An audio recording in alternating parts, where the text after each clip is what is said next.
Guys, अगर आपके Windows 10 में किसी भी तरह का कोई भी प्रॉब्लम आता है, वाईफाई से रिलेटेड, ब्लूटूथ से रिलेटेड, ऑडियो से रिलेटेड, विंडोज अपडेट से रिलेटेड या माइक्रोसॉफ्ट स्टोर से रिलेटेड किसी भी तरह का कोई भी प्रॉब्लम आता है, तो आप उस प्रॉब्लम को सॉल्व कैसे कर सकते हो, मैंने आप उसे रिपेयर कैसे कर सकते हो। और मैं आपको यहाँ पे 3 डिफरेंट प्रोसेसेस आगे बताने वाला हूँ। और आप चाहे तो आप पहला प्रोसेस, अगर आपका प्रॉब्लम सॉल्व नहीं होता है तो आप वहाँ पे सेकंड प्रोसेस या थर्ड प्रोसेस से भी आप उस प्रॉब्लम को सॉल्व कर सकते हो।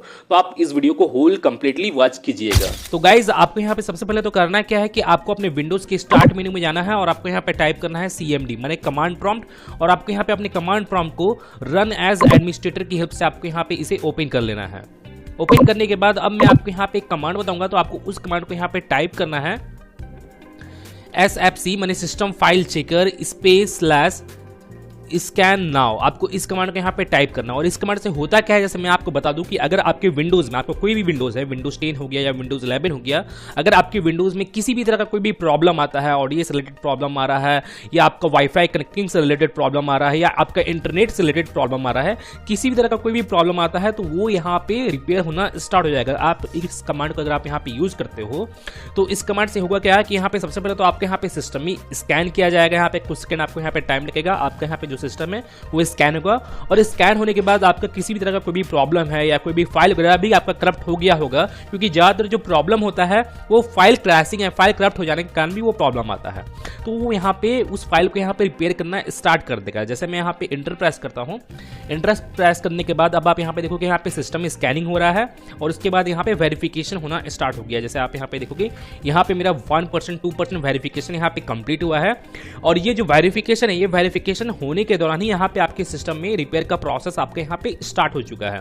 तो आपके सिस्टम में किसी भी तरह का कोई भी प्रॉब्लम है तो वो प्रॉब्लम आपका सॉल्व हो जाएगा। और मेक श्योर कर लीजिएगा कि अगर आप इस प्रोसेस को आप कर रहे हैं तो आपका इंटरनेट कनेक्शन आपके यहाँ पे कनेक्ट होना चाहिए, तभी जाकर ये प्रोसेस आपका सक्सेसफुली तरीके से वर्क कर पाएगा। तो आपको यहाँ पे इसे 100% यहाँ पे कर लेना है। जैसे आप यहाँ पे ये 100% यहाँ पे हो जाएगा। 100% हो जाने के बाद फिर आपको यहाँ पे एक सक्सेसफुल का आपको यहाँ पे मैसेज शो होगा। सक्सेसफुल का मैसेज शो हो जाने के बाद फिर आपको करना क्या है कि आपको इसे क्लोज कर देना है। क्लोज करने के बाद फिर आपको यहाँ पे अपने सिस्टम को एक बार रीस्टार्ट कर लेना है। और रीस्टार्ट करने के बाद फिर आपको यहाँ पे चेक करना है कि आपका जो प्रॉब्लम आ रहा था, आपका किसी भी तरह का कोई भी प्रॉब्लम आ रहा था, वो प्रॉब्लम आपका सॉल्व हुआ है कि नहीं, मैंने आपका वो प्रॉब्लम रिपेयर हुआ है कि नहीं। अगर बाय द वे तभी वो प्रॉब्लम सॉल्व नहीं होता है तो अब मैं आपको यहाँ पे मैनुअली तरीके से मैं आपको बताऊंगा कि आप उस प्रॉब्लम को सॉल्व कैसे कर सकते हो। आपको करना क्या है कि आपको अपने विंडोज के स्टार्ट मेन्यू जाना है और आपको यहाँ पे टाइप करके सर्च करना है सेटिंग। मैंने आपको यहाँ पे अपने सेटिंग्स को ओपन कर लेना है, विंडोज का जो सेटिंग्स है। जैसे मैं यहाँ पे विंडोज के सेटिंग्स को ओपन कर लेता हूँ। ओपन कर लेने के बाद अब आपको करना क्या है कि आपको यहाँ पे इस सेटिंग्स में आपको यहाँ पे टाइप करना है ट्रबल शूट। जैसे आप यहाँ पे देखोगे यहाँ पे आपको ट्रबल शूट अदर प्रॉब्लम्स का आपको यहाँ पे ऑप्शन होगा, तो आपको इसी ऑप्शन पे आपको यहाँ पे क्लिक कर लेना है।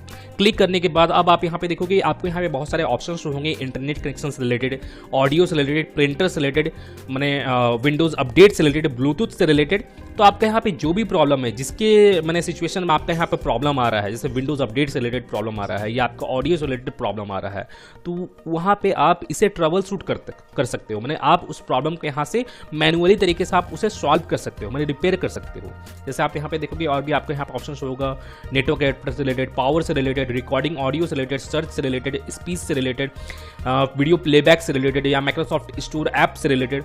तो आपको करना कैसे, यहाँ पे रैंडमली मैं यहाँ पे इस ऑप्शन को यहाँ पे सिलेक्ट करता हूँ। जैसे ये ऑप्शन है, जैसे मान के चलिए मेरा विंडोज अपडेट से रिलेटेड प्रॉब्लम आ रहा है। जब भी मैं यहाँ पे अपने विंडोज को अपडेट करता हूँ तो वहाँ पे फेल्यूर का ऑप्शन आ रहा है या एरर आता है। तो जैसे आप यहाँ पे इस ऑप्शन पे क्लिक कर सकते हो। जैसे मैं यहाँ पे इस ऑप्शन पे क्लिक करता हूँ, क्लिक करने के बाद फिर आपको यहाँ पे रन दी ट्रबल शूटर का आपको यहाँ पे ऑप्शन होगा। तो आप इस ऑप्शन पे जैसे ही क्लिक करोगे तो आपका जो सिस्टम है वहाँ पे ट्रबल शूट करना स्टार्ट कर देगा। मैंने आपका जो भी पार्टिकुलरली विंडोज अपडेट से रिलेटेड प्रॉब्लम आ रहा है तो उस प्रॉब्लम को रिपेयर करना स्टार्ट कर देगा।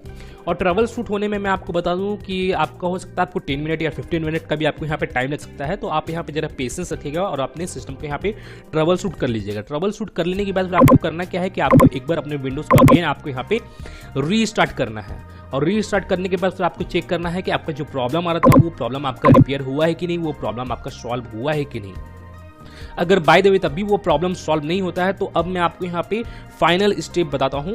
आपको सबसे पहले अपने स्टार्ट मेन्यू में जाना है और आपको यहाँ पे टाइप करके सर्च करना है रिकवरी।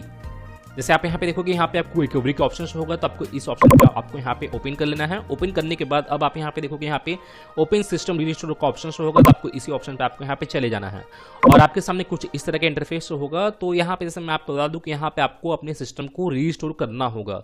और रीस्टोर करने से क्या होता है, जिन लोग का नहीं मालूम है तो मैं यहाँ पे उन लोगों को क्लियर कर देना चाहता हूँ। जैसे आप यहाँ पे अपने सिस्टम को रीस्टोर करोगे तो आपका जो सिस्टम है वो आपका 2-3 दिन पीछे चला जाएगा। 2-3 दिन पीछे जाने का मतलब ये है कि अगर मान के चलिए कि अगर आपका सिस्टम पहले 2-3 दिन पहले जैसा भी था वो एज इट इज़ वैसा ही हो जाएगा। माने अगर आपको वो प्रॉब्लम नहीं था यस्टरडे को या यस्टरडे से पहले, तो वो प्रॉब्लम भी आपका सॉल्व हो जाने वाला है। तो सिस्टम रीस्टोर करने से यही होता है। वो करना क्या है कि आपको इसे नेक्स्ट करना है। नेक्स्ट करने के बाद अब आप यहाँ पे देखोगे, यहाँ पे आपको यहाँ पे एक सिंगल डेट यहाँ पे मेरा शो हो रहा होगा। तो जैसे मैं यहाँ पे इसी डेट को यहाँ पे सिलेक्ट कर लेता हूँ। अगर बाय द वे आपको यहाँ पे 2, 3, 4, 5 और भी आपको यहाँ पे डेट शो होते हैं, तो आपको करना क्या है कि आज के डेट के नियरली आपको वहाँ पे जो भी डेट शो होता है तो आपको उसी डेट को वहाँ पे सिलेक्ट कर लेना है। सिलेक्ट करने के बाद फिर आपको उसे नेक्स्ट करना है और यहाँ पे आप देखोगे यहाँ पे लोकल डिस्क सी का ऑप्शन शो होगा। तो जैसे मैं आपको बता दूं कि अगर आपके सी ड्राइव में कोई भी इंपॉर्टेंट डेटा वगैरह है या कोई भी इंपॉर्टेंट फाइल वगैरह सेव है आपके सी ड्राइव में, डेस्कटॉप पे या डॉक्यूमेंट वाले फाइल में या डाउनलोड वाले फाइल में, तो मैं आपको बोलूँगा कि उस फाइल को आप कोई अनदर ड्राइव में शिफ्ट कर लीजिए। For example D drive, E drive में शिफ्ट कर लीजिए, क्योंकि रीस्टोर करने के दौरान हो सकता है आपका जो सी ड्राइव में जो इंपॉर्टेंट डेटा है वो डेटा आपका रिमूव हो जाए। इसलिए मैं आपको बोल रहा हूँ कि आप उस डेटा को कोई अनदर ड्राइव में शिफ्ट कर लीजिए, क्योंकि यहाँ पे आपका जो सी ड्राइव है वही आपका यहाँ पर रीस्टोर होने वाला है। और रीस्टोर होने के दौरान हो सकता है आपका जो प्रॉब्लम है, मैंने आपका जो डेटा है वो डेटा आपका रिमूव हो जाए। इसलिए मैं आपको बोल रहा हूँ तो आप कोई अनदर ड्राइव में आप उस डेटा को मूव कर लीजिए। मूव कर लेने के बाद फिर आपको यहाँ पे अपने सी ड्राइव को यहाँ पे सिलेक्ट कर लेना है। इस तरह से सिलेक्ट कर लेना है। सिलेक्ट करने के बाद फिर आपको यहाँ पे इसे फाइनली फिनिश कर देना है। फिनिश करने के बाद जो आपका जो सिस्टम है वो आपका रीस्टोर होना स्टार्ट हो जाएगा। और जैसे मैं आपको बता दूं कि रीस्टोर होने में कितने लोग का क्या होता है कि 10 मिनट का भी टाइम लगता है, कितने लोग को 30 मिनट 1 आवर का भी टाइम लग जाता है। तो आपके सिस्टम के डेटा पे डिपेंड करता है कि आपके सिस्टम में कितना डेटा है, उसके अकॉर्डिंगली आपको टाइम ड्यूरेशन देखने को मिलता है। तो आपको यहाँ पे जरा पेशेंस करना है और आपको यहाँ कंप्लीटली अपने सिस्टम को रीस्टोर कर लेना है। और रीस्टोर करने के बाद जो आपका जो प्रॉब्लम है वो प्रॉब्लम आपका सॉल्व हो जाएगा, वो प्रॉब्लम आपका रिपेयर हो जाएगा। तो गाइज मैं फिर मिलता हूँ नेक्स्ट वीडियो में। Till then and bye bye. और एक बात और, सब्सक्राइब बटन पे 2-3 फैट लगा दीजिएगा जिससे सब्सक्राइब हो जाए और घंटी वंटी गिर जाए।